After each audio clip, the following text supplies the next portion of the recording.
जय हिंद दोस्तों। Civil services prelims 2020 के ऑफिशियल क्वेश्चन पेपर को हम डिस्कस कर रहे हैं और सभी क्वेश्चन के साथ मैं ट्राई कर रहा हूं कि अगर वो स्टैंडर्ड सोर्सेज से हैं तो उन सोर्सेज को भी कवर करूं और इसके अलावा उससे रिलेटेड जो भी इंपॉर्टेंट फैक्ट हैं या कौन कौन सी थीम है, इंपॉर्टेंट थीम्स जिन्हें आप प्रिपेयर कर लें तो काफ़ी सारे क्वेश्चंस उनसे देखने को मिलेंगे। तो हमने हिस्ट्री के सेक्शन को कंप्लीट कर लिया है। एक दो क्वेश्चन थे जो आगे थे, उन्हें कवर कर लेते हैं। इसके बाद आज की इस वीडियो में ज्योग्राफी के क्वेश्चंस के ऊपर बात करेंगे। तो एक तो हमारा ये 97वां क्वेश्चन है हिस्ट्री का, इसे पहले कवर कर लेते हैं। देखिए यहाँ पे आपको एक साइड में फेमस प्लेस दिया गया है और इसे मैच करना है प्रेजेंट स्टेट के साथ। और ये प्लेसेस कौन कौन सी हैं? भिलसा, द्वार समुद्र, गिरिनगर और स्थानेश्वर। अब इस क्वेश्चन के अगर डिफ़िकल्टी लेवल की बात करें तो देखिए, जैसे मैंने आपको बताया है बहुत बार एंशिएंट प्लेसेस के जो नाम हैं वो इस तरीके से दिए जाते हैं जो उस टाइम पे चलता था। जैसे बहुत सारे जगहों के नाम बदल गए हैं, इनफैक्ट इनमें जितने भी प्लेसेस हैं इन सभी के नाम वर्तमान समय में बदल गए हैं, उसे भी मैं अभी डिस्कस करता हूँ। बट इससे पहले आपको ये समझना पड़ेगा, बहुत सारे बुद्धिस्ट और जो टर्मिनोलॉजी है जैनिज़्म के और बुद्धिज़्म के, इन टर्मिनोलॉजी को जो उस टाइम पे भाषा चल रही थी जैसे पाली, प्राकृत, इन भाषाओं के आधार पर अगर आप ध्यान रखेंगे उन टर्म्स को तो ज़्यादा बेटर वे में क्वेश्चन सॉल्व कर पाएंगे। तो इस क्वेश्चन की बात करते पहले इस क्वेश्चन का सोर्स देख लेते हैं। दोस्तों ये तमिलनाडु बोर्ड की बुक है। तमिलनाडु बोर्ड की बुक का जो चैप्टर है जिसमें अशोक, बिंदुसार और बाकी मॉडर्न डायनेस्टी के किंग्स के बारे में बताया गया है। इसी में एक अशोकाज एम्पायर में एक मैप मेंशन्ड है और इसी मैप के तहत आप देख सकते हैं यहाँ पे गिरनार की बात की गई है गुजरात में। दोस्तों वर्तमान में गिरनार को गिरिनगर कहते हैं। दोस्तों इसी तरीके से इसी बुक में हर्षवर्धन वाले चैप्टर में या इनफैक्ट क्वेश्चन आंसर में भी दिया गया था कि जो ओरिजिनल कैपिटल है हर्षवर्धन की वो कहाँ थी। तो दोस्तों जो हर्षा की कैपिटल थी वो थानेश्वर थी, जो कि दिल्ली के नॉर्थ में देखने को मिलती है, ऑफ कोर्स आज के डेट में हरियाणा में। तो ये देखिए थानेश्वर कैपिटल थी, बाद में ये अपने कैपिटल को चेंज भी करते हैं कन्नौज में, राइट। तो इम्पोर्टेंट किंग के जो इम्पोर्टेंट कैपिटल्स हैं किंगडम की वो आपको ध्यान में होनी ही चाहिए। और ख़ास करके हिस्ट्री के कुछ कोर एरियाज़ हैं जब बात आती है हिस्ट्री में लोकेशंस की, तो जैसे कुछ किंग के एडिक्ट्स हो गए, जैसे अशोकन एडिक्ट से बहुत बार क्वेश्चन पूछे जाते हैं। रिसेंटली सिविल सर्विसेज 2022 में भी क्वेश्चन पूछा गया था लोकेशन बेस्ड। तो मैप पर आपकी कितनी पकड़ है हिस्ट्री को लेकर के, बिकॉज हिस्ट्री और लोकेशन साथ साथ चलती हैं। तो अगर आपको इसका भी ब्रीफ आइडिया होगा तो ऐसे क्वेश्चन आप आसानी से कर लेंगे।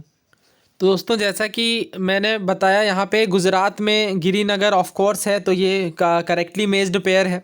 स्थानेश्वर उत्तर प्रदेश में नहीं बल्कि हरियाणा में, तो फोर्थ तो गलत है। अगर एलिमिनेट करें फोर्थ को और 3 को इंक्लूड करें तो भी हमारे पास 2 ऑप्शन बच ही जाते हैं, यानी इस पर्टिकुलर बुक से ये पार्सली सॉल्वेबल था। बाकी देख लेते हैं। तो देखिए भिलसा जो है वो विदिशा का प्राचीन नाम है और विदिशा ऑफ कोर्स मध्य प्रदेश में है। तो इस तरीके से, या फिर अगर आपने द्वार समुद्र के विषय में सुना होगा, काफ़ी इंपॉर्टेंट और फेमस भी है। और दोस्तों अगर आपने एंशियंट हिस्ट्री को अच्छे से कवर किया है और मेडिवल हिस्ट्री को भी समझा है, और इस पूनम मैम वाली बुक में भी आप देख सकते हैं, देखिए यहाँ पे बताया गया है जब अलाउद्दीन खिलजी के विषय में बताया गया है किस तरीके से वो डेक्कन और साउथ इंडिया बाकी जगहों पे कन्क्वेस्ट करता है। तो यहाँ पे 4 इंपॉर्टेंट डायनेस्टीज़ की बात की जा रही है। देवगिरी में यादव्स, वारंगल में काकातियाज और द्वार समुद्र में होयसालाज और मदुरै में पांड्याज। यानी होयसाला किंगडम यानी जो कि कर्नाटक में रूल करती थी, कर्नाटक के जगह द्वार समुद्रम से। वैसे द्वार समुद्रम का नाम हेलेबिडू, ओके हेलेबिडू है। और इस तरीके से देखिए हर जगह के प्राचीन नाम हैं और प्राचीन नामों के आधार पर ये जगह हैं। तो जब तक कि आपको एंशियंट हिस्ट्री के जगहों, एंशियंट मिडिवल हिस्ट्री के जगहों के विषय में मैप के माध्यम से जानकारी ना हो, तब तक ऐसे क्वेश्चंस करना काफ़ी डिफिकल्ट हो जाता है। तो आप खुद देख सकते हैं कि एक बुक से इस तरह के क्वेश्चन पार्शियली सॉल्वेबल ही होते हैं। तो इससे क्या स्पष्ट होता है फिर, महाराष्ट्र में नहीं बल्कि कर्नाटक में द्वार समुद्र है। तो अगर 2 गलत है तो फर्स्ट को सही होना पड़ेगा। और इस तरीके से, क्योंकि 2 ही पेयर यहाँ पे सही हैं, और इस तरीके से जो हमारा करेक्ट आंसर बनेगा वो ऑफ कोर्स ऑप्शन ए होगा, बिकॉज द्वार समुद्र हमने देखा कर्नाटक के अंदर और स्थानेश्वर हरियाणा में। एक और हमारा हिस्ट्री का क्वेश्चन था, ये पोर्ट्स के ऊपर था, बट पोर्ट्स पर मैंने ऑलरेडी वीडियो बना करके कवर कर दिया इस पूरे टॉपिक को और इस क्वेश्चन को भी। तो आप उस पूरे वीडियो को रेफर कर लीजिए, बिकॉज ये टफ टॉपिक है। किसी भी बुक में सेग्रीगेट तरीके से पोर्ट्स के बारे में नहीं बताया गया और काफ़ी सारे क्वेश्चन यूपीएससी के अलग अलग एग्जाम में पूछे गए हैं पोर्ट्स के ऊपर। तो उस वीडियो में मैंने सभी क्वेश्चन को एक साथ कंपाइल करके कवर कर दिया है। एक और सवाल यहाँ पे हिस्ट्री का देखिए। इसमें अगेन आपको पेयर्स दिया गया था, उसके बेसिस पे बताना था। बेसिकली की टर्म्स ही हैं। पहले में है परिव्राजक, दूसरे में श्रमण और तीसरे में उपासक। इस क्वेश्चन की क्या सोर्स है, इस पर बात कर लेते हैं। तो दोस्तों अगेन ये पूनम मैम की बुक में लास्ट में बुद्धिज़्म वाले चैप्टर में जब आप कवर करेंगे तो यहाँ पे कीवर्ड्स की टर्म्स दिए गए हैं। यहाँ पे देखिए एक साइड में की टर्म्स है और दूसरे साइड में इसका मीनिंग बताया गया है, जैसे चैत्या, व्याराज, इन पर ऑलरेडी क्वेश्चन भी पूछे गए हैं। इसके बाद प्रवराज्य है और इस तरीके से काफ़ी सारे की टर्म्स हैं। पराजिका है, इन पर भी क्वेश्चन नियर फ्यूचर डेफिनेटली देखने को मिल सकते हैं। भिक्षु संघ है, इसी में अगर आप देखें तो यहाँ पे और भी काफ़ी सारे टर्म्स हैं, जैसे परिव्राजक पर तो हमने बात की, वांडरर होता है। और श्रमण देखिए, श्रमण या समन, क्योंकि हमें पता है पाली या प्राकृत में जो टर्म्स होते हैं वो चेंज हो जाते हैं, जैसे धर्म को धम्म कहा जाता है, उसी तरीके से श्रमण को समन, यानी one who strives to realise the truth, यानी एक ऐसा पर्सन जो सत्य की तलाश करता है, उसे श्रमण कहते हैं। इसी तरीके से आप उपिंदर सिंह वाली बुक में भी देख सकते हैं। चैप्टर का नाम है द रेनन्सिएटरी ट्रेडिशन, और यहाँ पे this age of urban affluence of communities marked by distinction of class and caste was also an age of renunciant who advocated giving up attachment to all material things and social relationship. कहने का मतलब ये है, देखिए अगर आपने ancient medieval history को अच्छे से कवर किया है, बेसिकली एंशिएंट हिस्ट्री में बुद्धिज्म और जैनिज्म वाले टॉपिक को, तो वन ऑफ द जो इंपॉर्टेंट रीजन था, बिकॉज जो 6th सेंचुरी BCE वाला टाइम पीरियड था, मैंने पूरा कंप्लीट पढ़ा दिया NCERT से 6 से लेकर 8 तक। तो उस टाइम पे बुद्धिज्म और जैनिज्म वाला जब टॉपिक आया तो हमने ना केवल NCERT को कवर किया, बल्कि मैंने पूरा का पूरा उस टॉपिक को 4-5 सोर्सेज से मिला करके कवर कर दिया है। और सारे PYQs, आई थिंक 150 से ज़्यादा PYQs हो गए होंगे UPSC के, दोनों टॉपिक को अगर मिला दिया जाए तो, और सारे क्वेश्चंस कवर कर लिए हैं। तो यहाँ पे आपको ध्यान देना है, जो 6th सेंचुरी BCE वाला टाइम पीरियड था उसे रिलीजियस अपहीवल का टाइम पीरियड माना जाता है, ना केवल इंडिया में बल्कि और बाकी देश के अलग अलग जगहों में भी कई सारे आप कह सकते हैं वांडरर देखने को मिले। जैसे यहाँ पे जो एज ऑफ अर्बन अफ्लुएंस था, क्योंकि लोगों की सोर्स ऑफ इनकम बढ़ी थी, और भी जो बहुत सारी जो मेटेरियलिस्टिक चीज़ें थी वो बढ़ी थी, इस वजह से रेनेंशिएट देखने को मिलते हैं। और जो रेनेंशिएट है वह refer to by various terms, तो कई सारे टर्म्स यूज किए जाते हैं रेनेंशिएट्स के लिए। रेनेंशिएट्स का मतलब बेसिकली त्यागी आप कह लें, या गृह त्यागी, जिनमें पहला वर्ड है परिव्राजक। बेसिकली देखिए ये परिव्राजक है संस्कृत में, लेकिन जैसा कि मैंने आपको बताया पाली में कई सारे टर्म्स चेंज हो जाएंगे। तो परिव्राजक का मतलब होता है वांडरर। और इसी तरीके से समन है, यानी ऑफ कोर्स श्रमण, यानी one who strives to realise the truth, यानी जो सत्य की तलाश में जो प्रयास करता है सत्य को ढूंढने का, वो श्रमण कहलाता है। और भिक्षु तो कॉमन वर्ड है, इसका मतलब आपको पता ही होगा, यानी जो बेगिंग के थ्रू अपना जीवन यापन करता है, जिसे भिक्षु कहते हैं संस्कृत में।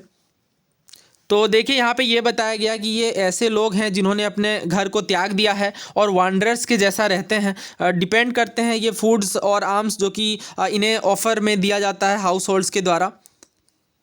तो दोस्तों मैंने आपको बता दिया है कि जो की टर्म्स हैं इन्हें आपको कवर करना है इसी उपिंदर सिंह वाली बुक से। काफ़ी इंपॉर्टेंट बुक है ये, लास्ट के पेजेस में अगर आप देखें तो काफ़ी सारे की टर्म्स आपको देखने को मिलेंगे।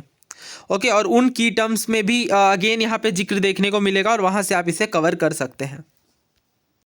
तो अब हम लोग दोबारा आते हैं। तो बेसिकली ये सारे टर्म्स वहीं पे दिए गए थे। श्रमण का मतलब क्या होता है? Priest with a high status, बिल्कुल नहीं। श्रमण का मतलब होता है वांडरर। तो यानी जो परिव्राजक है और जो श्रमण है बेसिकली सिमिलर से टर्म्स है, अभी हमने देखा भी। तो इसका मतलब सेकंड गलत है। और अगर आप देखिए ऑप्शन इसमें सरल है, अगर आप सेकंड को एलिमिनेट कर सकते हैं तो आपका उत्तर निकल करके आ जाएगा। तो उम्मीद है आपको क्लैरिटी मिल रही होगी इन क्वेश्चन के सोर्सेज से कि कहाँ से कैसे कवर करना है। थोड़ी मेहनत लगेगी इसमें, बट अगर आप कर लेंगे तो जो बहुत सारे लोग जो ऐसे क्वेश्चंस को स्किप करते हैं इनमें आपको एज मिलेगा।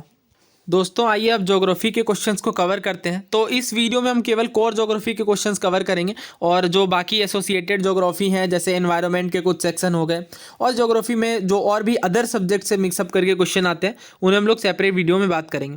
तो ये बड़ा स्ट्रेट फॉरवर्ड सा सिंपल क्वेश्चन है अगर आपने मैपिंग अच्छे से कर रखी है तो इस क्वेश्चन का सोर्स आपको ऑफकोर्स पता है, वो सोर्स है एटलस।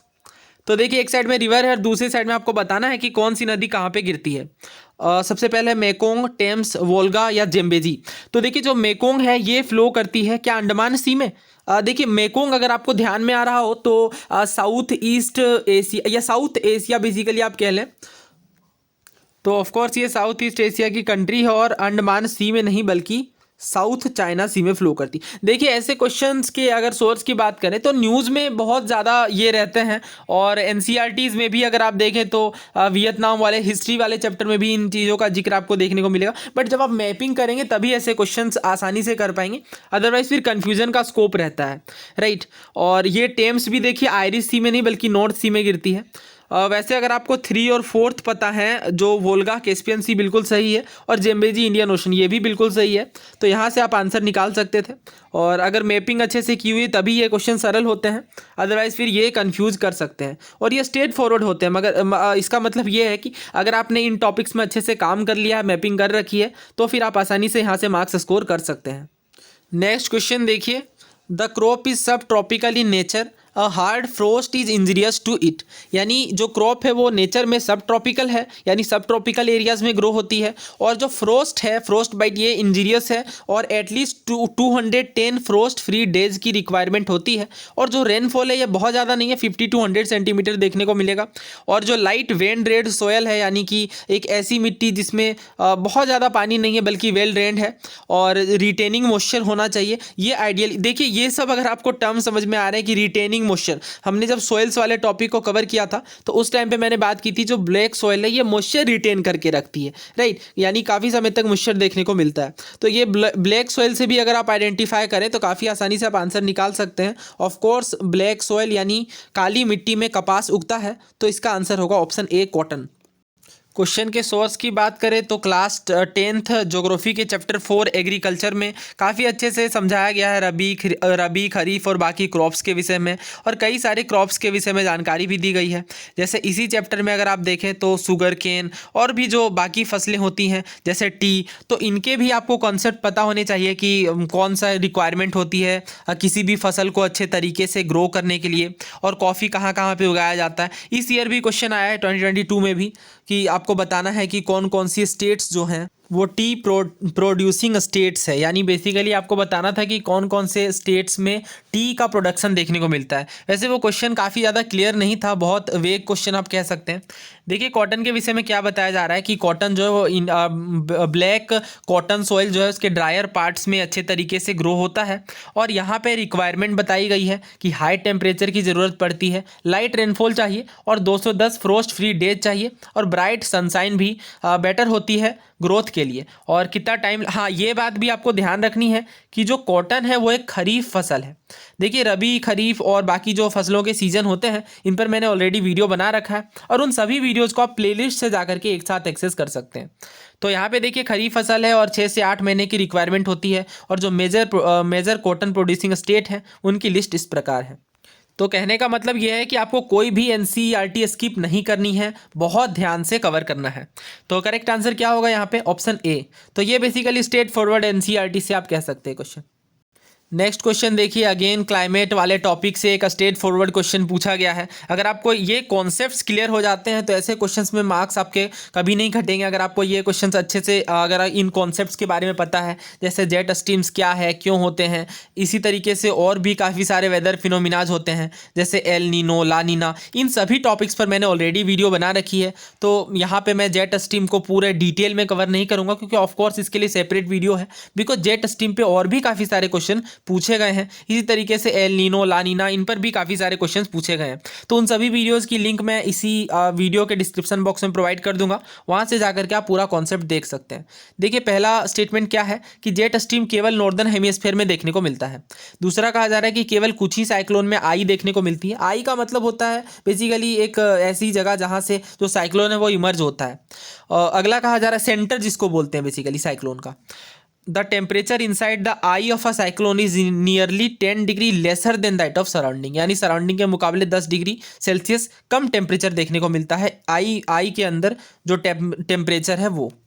दोस्तों जो 11th क्लास की फिजिकल ज्योग्राफी एनसीईआरटी है, जिसके काफ़ी सारे चैप्टर्स हमने इसी चैनल में कवर भी किया है, और कुछ चैप्टर बचे हुए हैं, आई थिंक बहुत ज़्यादा नहीं है, बट उन चैप्टर्स को भी हम जल्द ही कवर करेंगे। और क्लाइमेट और बाकी चैप्टर्स में भी आप देख सकते हैं कि कुछ इंपॉर्टेंट कॉन्सेप्ट है, और लास्ट में ग्लॉसरी भी दी गई है जो कि और भी ज़्यादा इंपॉर्टेंट है। तो इसी ग्लॉसरी में अगर आप देखें तो जेट स्ट्रीम के बारे में बताया गया है कि जेट स्ट्रीम एक बहुत स्ट्रॉन्ग और स्टीडी वेस्टर्ली विंड होती है जो कि जस्ट ट्रोपोपॉज के नीचे ब्लो करती है। वैसे मैं आपको रिकमेंड करूंगा कि जेट स्ट्रीम, एल नीनो, ला नीना, इन वेदर फिनोमिनाज पर मैंने जो सेपरेट वीडियोस बनाई है आप उन्हें ज़रूर रेफ़र करें, बिकॉज वीडियो के एंड में प्रीवियस ईयर क्वेश्चंस हैं जो एक साथ सेग्रीगेटेड किसी भी बुक में जनरली नहीं देखने को मिलेंगे। तो ये जो सेग्रीगेटेड क्वेश्चन हैं किसी एक पर्टिकुलर टॉपिक पर काफ़ी सारे क्वेश्चन, वो काफ़ी कॉन्फिडेंस को बूस्ट करेंगे। तो ब्रीफ में समझ लेते हैं। ऑफकोर्स जेट स्ट्रीम की अगर बात करें तो ये किसी हेमिस्फेयर में हेमिस्फेयर को लेकर के कॉन्फाइंड नहीं है, बल्कि ये डिपेंड करेगी एटमॉस्फेयर के बेसिस पे। जैसे अगर आपने ट्रोपोस्फियर, ट्रोपोपोज, इन चीज़ों को, जैसे ट्रोपोस्फियर और जो बाकी स्फीयर हैं एनवायरनमेंट में, उसके बेसिस से अगर आप समझें तो जो जेट स्ट्रीम है वो लोअर लेवल ऑफ एटमॉस्फेयर में ही देखने को मिलती है। ओके, तो इस तरीके से स्टेटमेंट को फ्रेम किया गया। ये जो ओनली वाला वर्ड है कि एटमॉस्फेयर के लोअर लेवल में ही देखने को मिलती है, इसे इस तरीके से फ्रेम कर दिया गया कि केवल नॉर्दर्न हेमिस्फीयर में देखने को मिलती है। तो नॉर्दर्न और सदर्न से इसका कोई लेना देना नहीं है, बल्कि एटमॉस्फेयर के आधार पर इसका लेना देना है। तो इसका मतलब फर्स्ट स्टेटमेंट गलत है। अगर आप फर्स्ट स्टेटमेंट को एलिमिनेट करते हैं ऑप्शंस से तो जो ए है और जो डी है वो एलिमिनेट हो जाता है। केवल आपको थर्ड चेक करना है। इसका मतलब सेकंड बिल्कुल सही है, केवल कुछ ही साइक्लोन में आई डेवलप होता है। और तीसरे में कहा जा रहा है कि जो टेम्परेचर है आई में वो 10 डिग्री सेल्सियस कम होता है। ऐसा नहीं है, टेम्परेचर कम नहीं बल्कि सराउंडिंग्स के मुकाबले टेम्परेचर ज़्यादा देखने को मिलता है। तो थर्ड भी गलत हो जाता है और केवल यहाँ पे आंसर बनेगा हमारा ऑप्शन सी 2 ओनली। तो देखिए साइक्लोन्स पर ऑलरेडी मैंने वीडियो बना दी है और साइक्लोन भी एक इंपॉर्टेंट टॉपिक है। काफ़ी सारे क्वेश्चन अभी रिसेंटली जो CDS का पेपर हुआ उसमें भी क्वेश्चन पूछे गए हैं। तो अच्छे से आप इसे प्रिपेयर कर लें। सारे प्रीवियस ईयर क्वेश्चन जैसा कि हम करते हैं इस वीडियो में भी देखने को आपको मिल जाएंगे और ये सभी वीडियोस आपको डिस्क्रिप्शन बॉक्स में लिंक मैं प्रोवाइड कर देता हूँ, वहीं से आप देख सकते हैं। दोस्तों बाकी के ज्योग्राफी के जो क्वेश्चन हैं वो मैपिंग बेस्ड हैं या अन्य तरह के सवाल हैं जिसे हम लोग आने वाले वीडियोस में कवर करेंगे। तो उम्मीद है आपको ये वीडियो पसंद आई होगी। आपने राय अथवा विचार कमेंट बॉक्स में ज़रूर लिखें। अगर आप चैनल पर नए हैं तो सब्सक्राइब ज़रूर कर लें। Thank you so much.